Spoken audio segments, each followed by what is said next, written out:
In this video, I'm going to show you how to create a sequence diagram in Draw.io. So the first thing you can do is you can go to the plus icon up here and you want to click on template. And then in here where you can see search, you can basically search for sequence.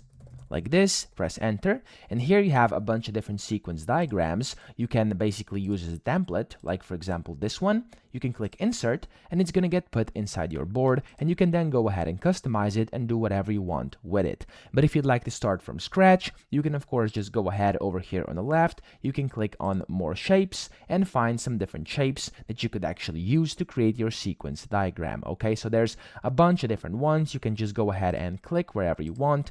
It's going to showcase what all is available in there, and then if you're basically happy with something, click on the check mark and then apply, and it's going to get added over here, and then you can open it up and just place on whatever shapes you want to create your own sequence diagram. So that's pretty much it. I hope this video helped you out. If it did, please subscribe to the channel and help me out as well.